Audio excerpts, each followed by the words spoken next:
All right, everybody, welcome to another episode of Real Laughs on 104.1. I am your host, Mr. James Dion. Don't forget, you can always check me out on Xfinity Comcast. I got my own TV show. It's called The Lowdown with James. Now, the guy that's on that show that writes it as well is our next guy I'm about to announce, Mr. Mike Hurley. Hey, James. Ken, what are you eating over there, man? Man, I grew up. You show up 10 minutes late. You're eating something that looks delicious. You didn't bring enough for everybody. What's going on, man? Hey, if we was in studio, I'd have you some burgers. Did you smoke them or you grilled them? Smoke, baby. Smoke weed every day. And that voice you're hearing is the godfather of Orlando comedy. Mr. Ken Miller is in the house with us. Yeah. What's up, family, man? I miss y'all, man. What y'all do this weekend? Well, I'm glad you asked, actually. Me and Mike were down in Vero Beach. We were at the Riverside Theater. Oh, my gosh. Is it not nice? Do you not feel one of my favorite clubs, bro? Entertainer when you go there, man. I'm on the website. That's why I love it. My pictures on the website. We know. Yeah, man. This is my first time out since like the beginning of March was my last real show. And I gotta tell you, man, it was, you saw me, dude. I told you even before we went up on stage, I was like, I haven't been this nervous about doing a show. Mike was acting like if he was an open micer and this was his first real show. His first, yeah. And I'm laughing. Here's why I'm laughing at Mike. This is a compliment to Mike. Mike's neurotic at this point. He's acting worse than Carmen Malone. Now, if you know Carmen Malone, you know what I'm talking about. His dude's like, man, I don't know, James. I don't know. I went over my whole set today. I don't know if it's gonna be good. I don't know if I'm gonna remember it. Now, if you've ever worked with Mike, you know that he is a technician when it comes to spitting out jokes, right, Ken? Yeah. He every word he says, it fits the right place. He got the right timing, and he executes all the time. Always kills, man. So I'm laughing at Mike because I know what's going to happen. It happens to every one of us when we have a long period before we get back on stage. We get a little bit in our head, but as soon as we touch that stage, we get that mic in our hand, we tell that first joke, and it lands, everything's okay. Yeah. Everything's fine. And I thought that's what was going to happen. But then I go on stage, the host went out first, and you know that's a cleaner club. And that guy was already dropping like a couple of profanities right on the host spot. The older white guy? He's retired. Gary retired, man. Aww. The guy with the vest retired. So what they did is they had like an open mic talent search to find hosts. Our host, dude, 28-year-old kid. Nice dude. Guy named Josh, but he just started doing comedy. And you know, Riverside's always been one of those rooms where they're like, hey, keep it clean, especially first show. Keep it clean, keep it clean. So as soon as he went out there and started like with a couple of curse words, I'm backstage already feeling nervous about going up. I'm like, oh, we allowed to do that now? Man, I don't even know what to do. And then I walk out on stage, and because he had been holding the mic so far away from him, the sound guy had cranked the volume all the way up. So as soon as I go on stage and take the mic, my first word, nothing but feedback throughout the whole place because it just goes, wow. And then I'm sitting there on stage going, hey, can we fix this? Can we fix this? Can we fix this? And the guy's not doing anything. I'm still getting feedback. And I'm like, oh, I guess this is what we do. I was holding the mic down by my belt and still getting feedback, man, and couldn't move. So, like, I'm already in my head, you know, haven't been on stage in forever, and I was about to walk off in the first 12 seconds, man. But, yeah. But... No.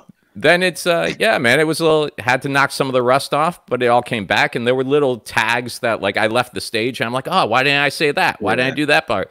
But, man, by the fourth show, I was flying. They don't even need a host. Like, that's the type of club I'm like, you got to feature. Most of the features for Comedy Zone are headliners. Yeah. They just aren't headlining for that club yet. So why even have a host? Have the feature, do the host feature spot, and then bring the headliner up. Yeah, and then pay the feature the host money. Because some nights a bad host can do more damage than having no one at all. Yeah, and so for you, it messed you up because of the feedback. But if you came out first, you would have set everything up. We would have had everything clean, and then bam, it would have, you know. Well, I can answer that question because the host pay is free $99. They don't pay the host, so free $99. Nice. But so, I got to tell you, man, I think I told you, Ken, I was nervous about doing this gig because I thought this was one of those gigs that had been canceled. I just assumed it was off the books, and they told me the week before it was still on, and I felt bad canceling because I didn't want to go back out on the road yet. But at the same time, I'm like, I'm not going to bail the week of, you know? And everybody I talked to who had been through there so far since they opened said they were taking some pretty good precautions. I was still kind of hesitant, but I was like, okay, this is a nice theater. You get to swing in, not hang out in any of the crowd. You got a proper green room where it's just you and the comics. And man, they took so many. It was my first experience seeing how live entertainment venues are dealing with COVID-19, and I got to tell you, man, I was pretty impressed. I was really merch. Oh, yes. Yes, well, how did you do it though? Okay, here's how we had to do it. First off, James was hugged up on somebody. I saw the picture. No, I wasn't. Only one lady. My wife gave me permission to hug one lady, and it was only because it was her anniversary with her husband, and I know her and her husband very well, so I got to take a pic with her. But the way they do it, you can't even walk in the premises, Ken, unless you wear a mask. You can't. They don't care if you bought a ticket. They don't care who you are. You can't even get in the theater if you don't have a mask on. Now, and there's sanitizer everywhere too when you walk in. Sanitizer everywhere. So they try to be. They try to make sure they're safe when you come in there, because COVID-19 down there is for real, because there's a lot of older people. So they have all the showrooms spaced out. They really take that serious. They have everybody 6 feet apart, whatnot. So you're only getting half of the capacity. But it was packed, though. That was a great thing about the actual show. For that room, half the capacity is still pretty good because it's a small room. Yeah. So rooms like that, you can do half capacity and still have a great show. That's why I think when the Orlando Improv opens up, half capacity, we've had it where it's been half the room, and we still had amazing shows. Yeah. Yes, that's true. Because I don't know. I just did a video for the Improv Funny Bone. They're doing 2 tops and 4 tops only. So you can't buy individual ticket. You can only buy a 2 top and a 4 top. They're going to have everybody spread out. Did they check everybody's temperature? There was no. Oh, wait a minute. They might have had the temperature guy, because remember when we went through, when you walked in the front, they had a queue line like Disney. But since we were comics, we got pushed to the... so Improv is doing, you can check, they're going to check the temperature, and then you have to order food through the website. You know what I'm saying? So I think it's gonna be rough the first couple of weeks because you got to get used to it. But we've had a rise of COVID-19 in the state of Florida. Oh, it's the highest since it's the highest it's ever been. Yeah, we've had a rise. So it's gonna be like this for a couple of months, man. I went to Disney Springs last week for the first time, and just when you walk through the parking level before they let you into the Springs, you got to have a mask on. And they have the people from Advent Health there, like with the little laser. Or, They call contactless thermometer. Yeah. So he put it up to my head, and he was like, "Ba-doop," and he's like, he looked at it, and then he's like, "Eh," and he's like, "Go ahead." And I had to ask him, like, what'd I get? He's like, what do you mean? I'm like, what'd I get? I want to know my number. And he looks over and it was 97.5. I'm like, you're mad at me at 97.5? That's like perfect range, you know? And he's like, he's like, you're the first one to ask me what they got, though. I'm like, yeah, I'm neurotic, man. Yeah, I just thought of something, actually, with the clubs opening up and checking people's temperature, and they're making you wear masks. What's going to happen to the comedy bar show now? You think people are going to be less likely to have a kind of event now at their bars? Oh, because people are nervous? Those people don't care. The thing about it is the club chains, the zones and the Improv, they have a chain, so they have more of a. I guess they have to worry more about their chain liability. But if you're going to, I'm just going to throw something out there, Drunken Monkey, that has one spot that's an open mic, I don't think they're going to care as much as the Improv that has 57 clubs.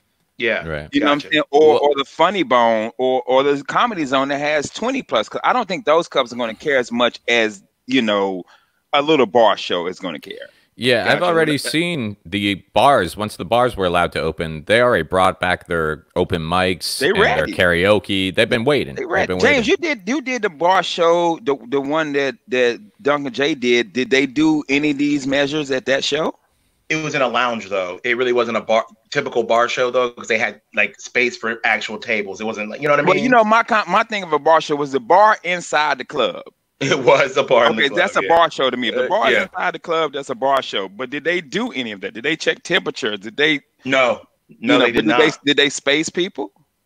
They did. They actually did. Okay, so people. It's some precautions out there. I mean, as for myself, my first show is McCurdy's, and which is Sarasota, which is another older community. White hairs, yeah, man. Yeah, you know, and they said straight up, they hit me up. They says, hey, look, it's going to be 4 shows instead of the normal 7. Half the room. We're doing temperatures. We're checking everybody.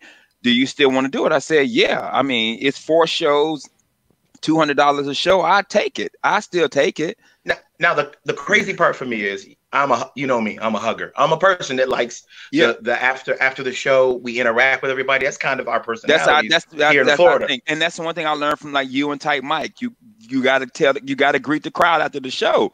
Thank them for coming out and say I appreciate you, and that's how you build your following. So it was weird for me and Mike because we're both those guys. We had to just stand back with our mask on. That's how we sold merch. You had to stand at the table with a mask, and everybody had a mask coming out, and you just wave. Everybody just waves like, "Hey, and hey, you want to buy some merch? Buy some merch." But I get it though. I was throwing DVDs at their head. Not even. I wouldn't even touch it.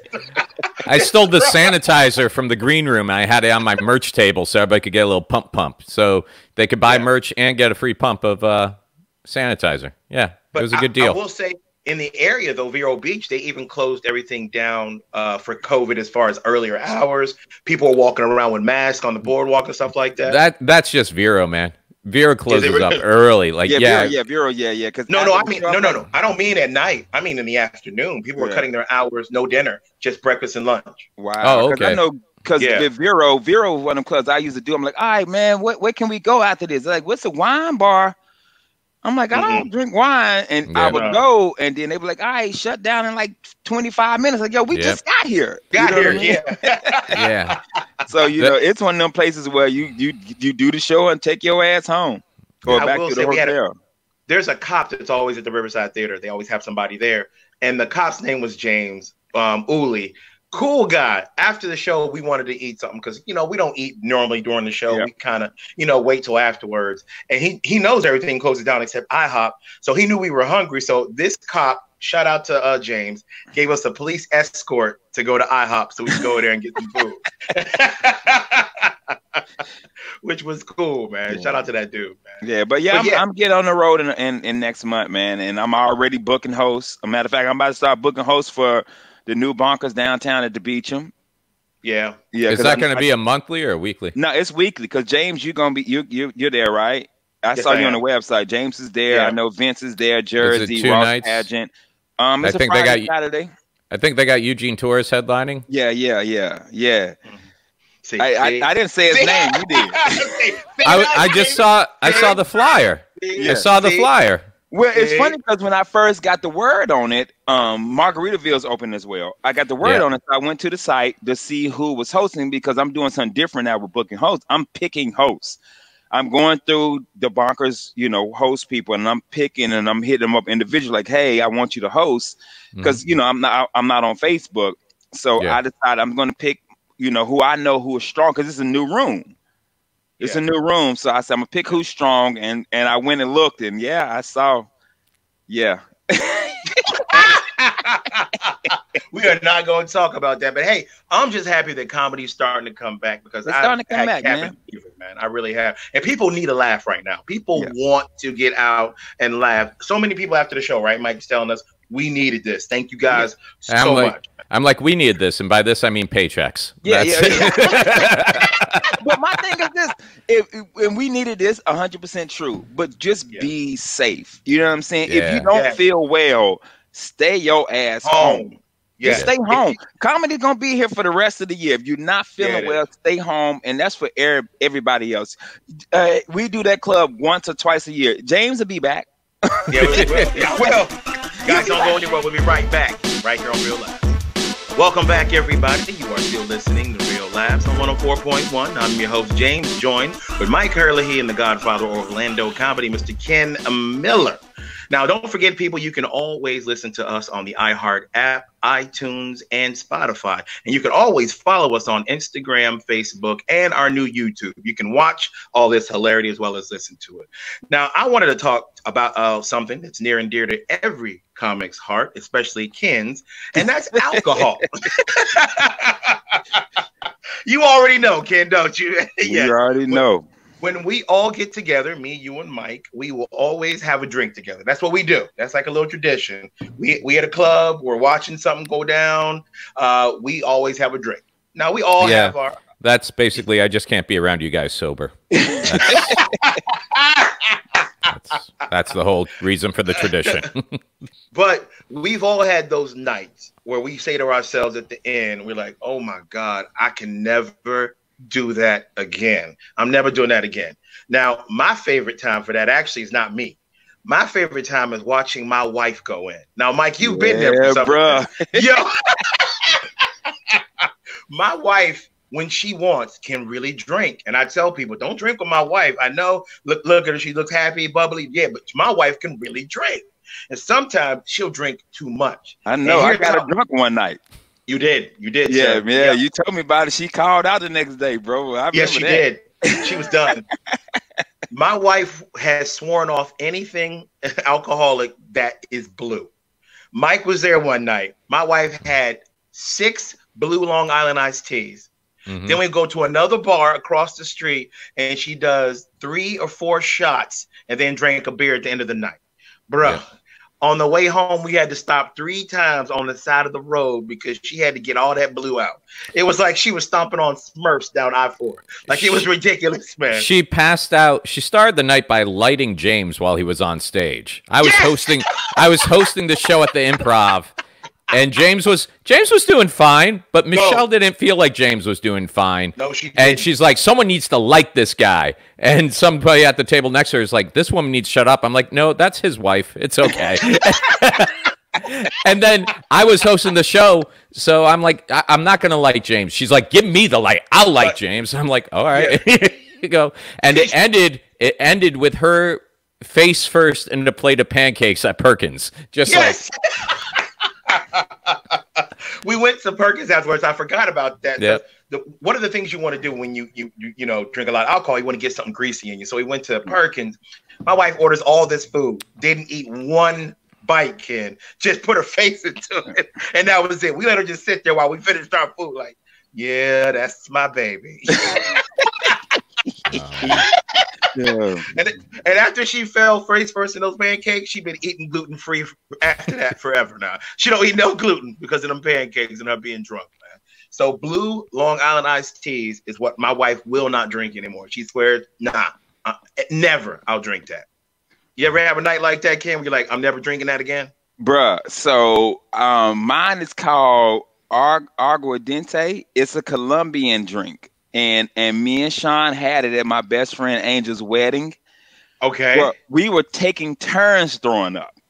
Oh, we would, and she'll tell you that, bro. We left Angel's wedding. This how bad it was. Angel got married, and then he had a wedding at his house.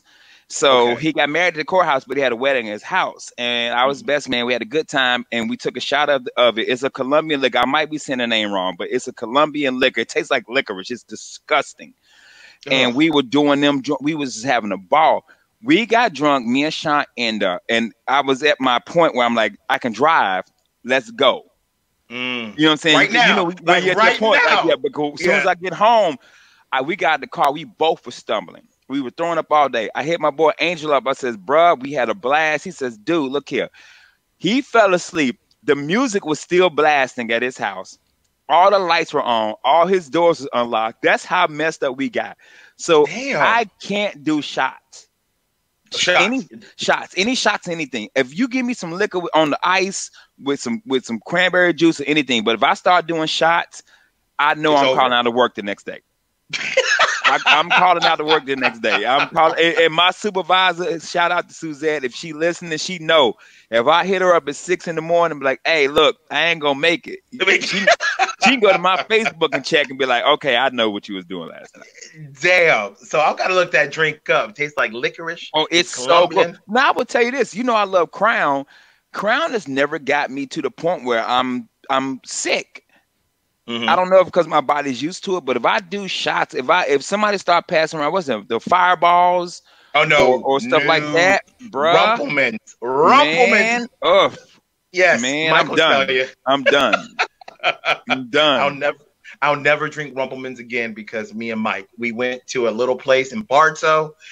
They were giving us free Rumpleman shots all night. We were on stage. I don't remember the show at all, Ken, but all I know is at the end of the night, I'm riding a fake wooden horse, taking pictures. Eating gizzards, eating fried gizzards because it was a real country place. It was country. Bro, yeah. I don't know how me and Mike made it home.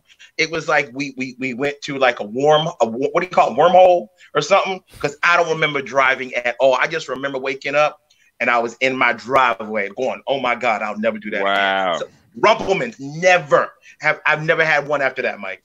That's crazy, man. Yeah. Bill Alcock, it wasn't his place, but I think he was dating the woman who owned it. Bill Alcock, owner of Winner's Circle. And I told him I wasn't drinking because I don't drink before I go on stage. And he called me a name I can't say on radio and came over with a pint glass, of Rumplemints. No ice, not chilled, just a pint glass of peppermint schnapps, basically. I would say the one thing that's ruined for me, like drinking at all, I bartended for a lot of years, but the last years I was seriously bartending was like 2007, 8, 9, right around there.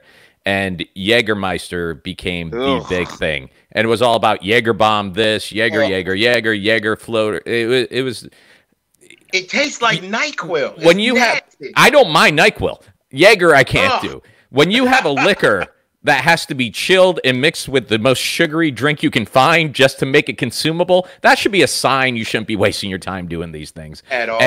And there's not a night that goes by. And everybody thought everybody else liked it. So as a bartender, everybody would be coming up, I need 4 Jaeger bombs. I need 5 Jaeger bombs. Full on knowing that guy was taking it back to 4 other people are like, oh, he bought it. I guess I got to do it. But nobody likes Jaeger.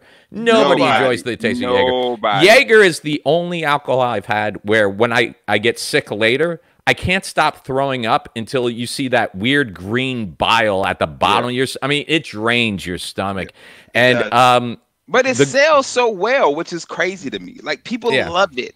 Yeah. The worst night of drinking in my life was Jaeger. My girlfriend and I broke up. I packed my stuff and left Orlando. We were living together in Orlando. We broke up. I just packed my stuff, went down to Stuart, Florida, where I had friends. And showed up at my buddy's job. He was a bartender. And I was like, dude, me and so-and-so just broke up. I just want to crash at your place for the weekend. I really don't want to be in my apartment.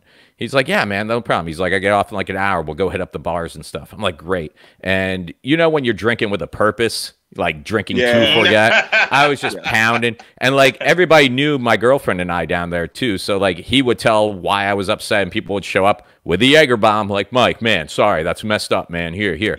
So I go back to his place, and he doesn't have an extra bedroom, but they have like an inflatable pool mattress, you know, those pool floats. Oh, yeah. So he blows up one of those for me and throws it on the living room tile floor, and I just pass out. Like, I pass out. And the problem was it had like, well, at some point in the night, you ever been so drunk when you wake up and you're in a place you don't know, so you're just like disoriented? Yeah. I woke up, I was drunk, I knew I was at his place, but I couldn't remember where the bathroom was, and I had to pee, so I just said, screw it, and I peed on the mattress. Oh! And this is one of those pool floats, so it has the channels in it, but it was fine. But what happened is, in the middle of the night, I guess it started leaking air, so the upper part of your body weighs more than the lower part of your body, so I was sleeping, and all that urine just went down. I woke up like this, like I was in a puddle. I was in a puddle of my own pee, and you know, all you think. And my hair was longer then, so it was just this weird, watery mohawk. And I'm just like, now I have hit rock bottom. And then I spent the next. My girl left me. I'm sleeping my own urine, and now I spend the next 8 hours just vomiting green bile. This was great. Oh, Mike, I thought you was gonna say the snowman night. No, man, the snowman night was. I will tell you about the snowman night. In all my years, for those of you who don't know, we do a charity event every year, and we raise toys. Yeah, well, we do the Roast of Santa, but we also time it around the same. Ken's doing this. This year will be the 10th annual toy drive, I think. Yeah. So I always wear my Frosty costume over there, and we raised money and toys for, you know, kids who need them.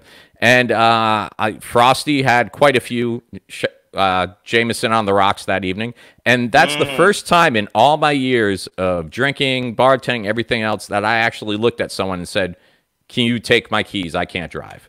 And damn. Yeah, that's the first time ever. So I had Charlie Bowie and Adam Murray, I believe. I think Charlie Bowie took my car and followed Adam home while Adam drove me to my house. And so this is before Uber, of course. So this was like, this is perfect because most people, I believe, drink and drive because they don't want to leave their car somewhere where it's going to get towed or, that's why Uber's such a great thing nowadays. But this was great because I was getting my car home to my house. I was getting home safely. But dude, like right in the middle of the drive, I'm still wearing the whole Frosty outfit and everything else. This big woolly, like basically long pajamas and the hat and everything. And we're passing this place, this tire place on Orange Ave. And I just look at him, I'm like, man, I hate to do it, man, but you need to stop the car right now. He's like, oh, I'll pull over. I'm like, right now. And like he just pulled over and I opened up. And for people driving by, it probably looked like Frosty was melting out his mouth because it was just... I mean, I love that story, bro. There were ice cubes coming out, like, yeah, and that was it, man. But you know what? It's for the kids. I don't regret it. It's for the kids, man. But I've had them nights too, bro. I've had them nights where you'll be drinking and you're like, I'm good, I'm good, and then at one moment it's like it hits you, and you be like, oh my god, oh my god, oh my god, oh my god, and you're like. Oh, and that's why I had my schedule change when I used to run the other bar. I didn't work on Tuesdays because I knew Monday night we were going to, because we called it Last Socialized Drink, and drink was the main part of it.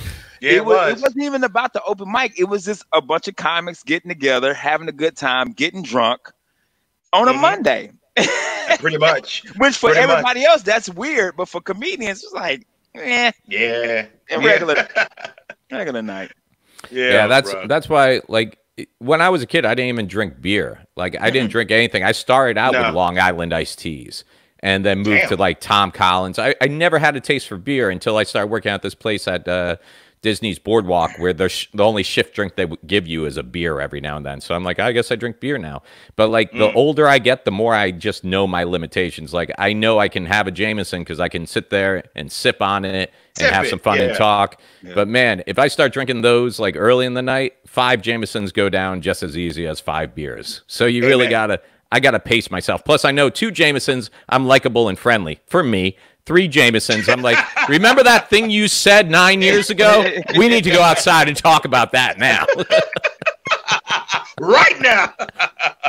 We've waited 9 years. Mike, that's a waitress. You should calm down. Yeah. Hey, she knew what she was getting into. She was saying, that's wild. So we all got drinks that we know we're not going to drink anymore. I'm never drinking Rumpleman's. Ken's never doing Jaeger. And Mike, you just going to keep drinking whatever you want. I like that about you. What? No, I mean, I'm no Jaeger. I'm no Jaeger. Oh, okay, that's right. You're no Jaeger. No shots for me. No shots. Yeah. If you ever come to a Ken Miller show and you and buy me a drink, don't send a shot to the stage. Don't send a shot to the stage. Send me a Crown Apple on the rocks. Anything Crown. Guys, don't go anywhere. We'll be right back with more Real Laughs on 104.1. Welcome back, everybody. Thank you for still hanging in there with us. Real Laughs on 104.1. I'm your host, James John, joined with Mike Herlihy and Ken Miller. Now, guys, I want to remind you, you can always follow us now on Facebook, Instagram, and our new YouTube. Please go like, subscribe, and comment. Now, Mike, I wanted to ask you a question because you were telling me you heard something interesting this week, and I wanted you to go ahead and let all the people out there know. Yeah, man, part of my job, what I do, of course, when I'm working with you on the lowdown and stuff like that is I spend a lot of time just surfing the net, looking for, interesting stories or topics that I think might be worth discussing. And even though we're on hiatus at the lowdown, I've still been just kind of, stockpiling interest in stories and stuff. And I came across something this week. It takes a lot. I'm pretty desensitized after being 43 and spending all this time on the internet and seeing what I've seen. But every now and then I come across a story that just makes me, just go gag a little bit. And first of all, I just want to ask you guys, how you guys feel about like people with like tattoos and body mods and things like that? Like I know I got a tattoo. I got one. I know Ken, you got what? One tattoo? I got two. What you got? I got Carolina on one arm and then For Love on the other arm. Oh, that's when I was hoeing. For love? Yeah, for love. What it just says for love? No, it's Japanese love. How you know it doesn't mean like all you can eat $2.99? Because I had one of James' cousins look it up for me. You want like a man. Actually, Mike, I told you at the beginning of the year, and I mean it. I'm still going to do it. By the end of the year, James will have his very first tattoo. What are you going to get? I'm gonna let our listeners pick through. I got 3 things. Don't do that. Don't do that. No, James. Wait. Have a rack of ribs tattooed on your stomach. No, I got 3 choices in mind, and I'm gonna let audience pick which one I get. All right, James, what are the choices? If you get it, I'm gonna go with you. What's the choices? Okay. I don't know. I know one of them's gonna be, of course, my baby's name, Michelle. Another one's gonna be something that has to do with family, and I don't know yet what the third choice is gonna be.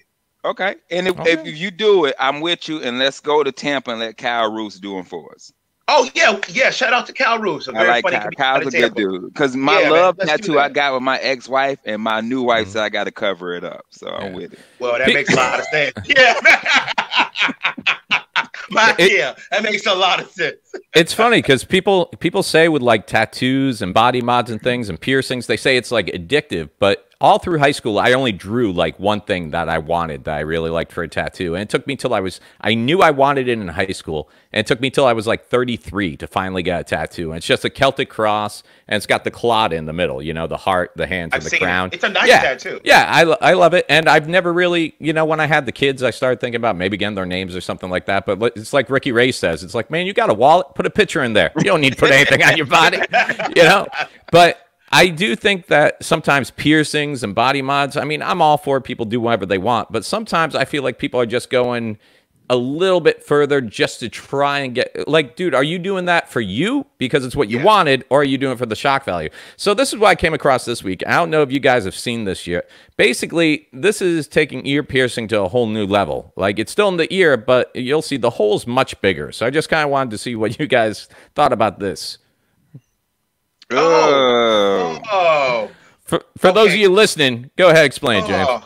Well, for those of you listening right now, I can't see this. It's like someone got a hole in their ear, and it was much too big on accident, like a doctor mistakenly cut it with a scalpel, and now they got stitches going up or and around in a circle where the hole is. It's disgusting. And not the lobe part. You know, they have that big part on the lobe. It's not on the earlobe part. No, it's at the top part where your ear, like they cut your canal. A piece of the ear, the canal of the ear out. Well, no, the canal's inside your head, so I don't think that. Think of like a donut. Think of a donut, and then they took out the center. Take that down. That's disgusting. So why would you do something like that, man? I mean, did you guys ever do any piercings or I've never even had my ear pierced. I had my ears pierced. I did have my ear pierced. In the 90s, as a black dude, you had to have a hoop. No. I got my ear pierced after I got divorced because that was my midlife crisis. I had the Allen Iverson. Dude, I had a big diamond in my ear. It wasn't real, but didn't nobody know that. Oh man! So I had a big diamond in my ear, but then my ear got infected. So I'm like, I'm gonna take this out. So I still got the hole. Yeah, but I've never wore earrings since then. How much money do you think this guy saves on Q-tips all year? You know, but here's something else I came across. I've seen this before, being a sideshow performer and everything else. A lot of times you'll see some of the tattooed, quote unquote, lack of a better word, freaks and stuff like that. Like there was one guy, Eric, I forget his last name. I think it was Drays. Eric Drays. I'm pretty sure I'm wrong on that last name, but he called himself the Lizard Man. And he was tattooed over like 90% of his body. He's on Ripley's Believe It or Not's Wall of Fame. But he actually did this with his tongue to take it to a whole new level. Let me know what you think about this right here. Oh! Why? Why split your tongue in half? Like, what is the purpose of that? For those of you watching... He need to brush his teeth. Look at his teeth. That's the purple, I think, from they drew the line where to splice it to, I guess. So for those of you not seeing this, I know you've probably seen it. Much like a reptile, this young lady had her tongue split right down the middle. Yeah, it looked like fishtail, like a fish. And the funny thing is, if you watch videos of people like this, they can actually control the different sides separately, so they can like make them do like little twisty things. And her whole face is pierced. Yeah, she's got the piercing. Ken, would you? Ken, you see a cute girl after a show, before LaShawn, of course. She walks up to the table. You're Ken Miller. Maybe you're Sin Miller because you've had a couple of drinks. And you see this girl. And, like, as soon as she walks up, she smiles and then pops that out on you. What you doing? I'll be like, I'm good. Hold up. How big her booty? You know, that always determines it for me. If she got a big booty, I'm like, look, I don't care if you ain't got a tongue. If your booty big, I don't care. All right, and I got one more for you guys. This one I have to say. You don't want none of that. You don't want none of that devil tongue. You don't want none of that. But it can work. Never mind. I'll explain later. Yeah, have you ever had a cobra wrap itself around your arm? Never mind. All right. Never mind. This one got me though. This one got me. I can't even deal with it. So enjoy. Here we go. Oh no! Like why? So for the people at home, he has his cheek pierced, and you can see all the way into his mouth. It's a gauge like that they would put in the ears. You know, you see the big hoops in people's ears. But he put one in his cheek, so you can actually see like his molars through the he side. Got like mad gingivitis. Like if you got bad teeth, why do that? Yeah. Okay. 4 out of 5 dentists agree this is some dumbass stuff right here. Okay, that makes no sense. Say you get older, how does that heal? People like this never intend to get older. That's the funny thing. They don't. But they don't. That guy's really talking out the side of his mouth. What? You know? Do you think he has problem keeping food in his mouth, or when he's drinking he forgets that he just has a huge gaping hole? Or if you're at the bar and you drinking, like people see it, it just comes out the side like he's a skeleton. But dude, I just noticed this. If you look on his nose, it looks like he did the same thing to the top of his nose. Yeah. Do you think that helps when he's playing football? Like breathing wise? I'm just kidding. That kid don't play football. No. His sinuses must be clear as a mug, man. Yeah, no, he's getting trapped in there. Mad at him. So James, you're thinking about getting a tattoo. Ken, how about you? You done with the 2? You good? No, I'm gonna get one more to cover up the one over here. But my son has 6 tattoos now. What? And I told him that I would go get a tattoo with him. What? Oh, nice. Yeah. When he got his first tattoo, did you have to sign off on it? No, he was 18. He was 18? He got his grandma Nan tattooed on his arm. Then he got a dynamite stick. He got the name of one of his albums. And he grew up on Wymore Road in Altamont. And he got Wymore on his arm. And then he got him and his god brother, who like been best friends since they were like kids, got the yin and the yang. So one got one side and one got the other side. Oh, nice. I don't disapprove of any of it. I said, as long as you don't put any on your face, I'm fine. How old is he now? How old is he? I got a 20-year-old kid. So in 2 years, he got like 6 tattoos, man. 2 years, he got 6 tattoos. Jesus, man. Jesus. But his mom also got a lot of tattoos, too. Does she? Yeah, she got a lot of tattoos. Yeah. Yeah. She's Puerto Rican, right? No, black and Italian, which makes her Puerto Rican. That's right. That's what So I wanted to ask you guys, I don't watch a lot of stand-up unless I hear a lot of good things about it, because the way I write and everything else, I don't want to be influenced. I know a lot of people say this. I really don't. I don't want to see someone's bit and go, man, now I'm going to write a bit on that. Or I don't want to be writing and have something pop into my head and start going, oh man, no, I heard that so-and-so from there. But I'll tell you, one of the specials that this weekend got a lot of attention, and I think it got a lot of attention because no one knew he was going to release anything, is Dave Chappelle. And I didn't see it yet because I was on the road and I really just didn't get a chance yet. But I know I asked James about it. He said he's planning on watching, hasn't got to it yet. But Ken, you said you actually got a chance to check it out? Yes. Just know it's not funny. I mean, he has some funny moments. It's more of a teachable thing for Dave. And if you ever watch any of Dave's specials, they're all teachable moments. You know, he's funny, but he's also a kid. I think both his parents were teachers. His granddad, which you'll learn in the special, was one of the first black people to ever go to the White House. You know what I'm saying? So he teaches you a lot of stuff. So it was more along the lines of what's going on in the world and him saying that, hey, as a celebrity, I don't have to be in the forefront. You know what I'm saying? Because Don Lemon called out celebrities. And I don't know if you saw one of Dave's specials when he talking about when 9/11 happened. And they were like, we're going to go to Ja Rule. And Dave Chappelle was like, I don't want to hear about Ja Rule. I don't want to dance. I'm scared. And so Dave's whole thing is celebrities. His thing was celebrities don't have to be in the forefront. these young kids who I've said plenty of times, these kids aren't our grandparents. These kids will whoop your ass. You know what I'm saying? Like, you be racist with these kids, they're gonna beat you up. Dave was saying the streets got it.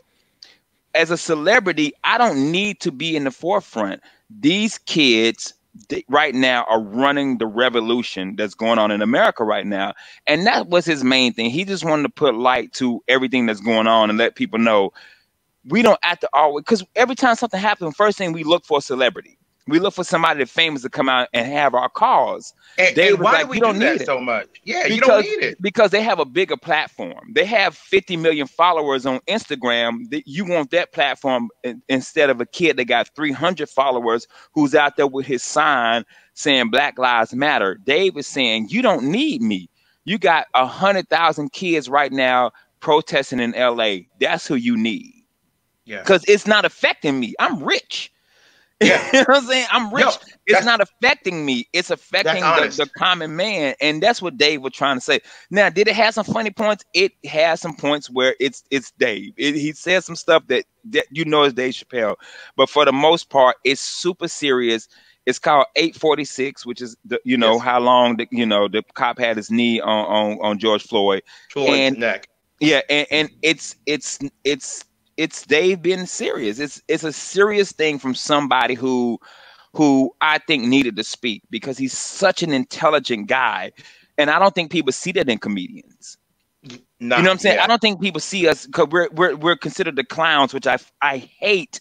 We're not clowns, and Dave got up there to let you know we're not clowns. You know, this is Dave being serious, and I loved it. I loved it, and I think everybody should watch it. But just know you're not going to laugh a lot. What platform is it on? Ken, it's on YouTube. It's on Netflix. It's a joke YouTube channel. He did it in his hometown. He built the stage himself. It's dope. It's dope. Everybody got on mask, and it's just Dave educating people, man. It was dope. It was dope. Yeah, I'm probably gonna check it out tonight. Yeah, check it out, man. And it's 28 minutes, dude. It's not even an hour. It's like a half-hour special. I don't think there's really a big problem with me feeling like I'm going to take his material and start talking on stage about how growing up black was rough. Hey, guys, once again, a great show on behalf of Mr. Mike Herlihy, Ken Miller, and everybody out there. Please know that COVID's still out there. Please stay safe, people. We have record number of cases right now. So we want you guys to be around. Wash your ass, wash your hands. We love y'all. We'll see you tomorrow.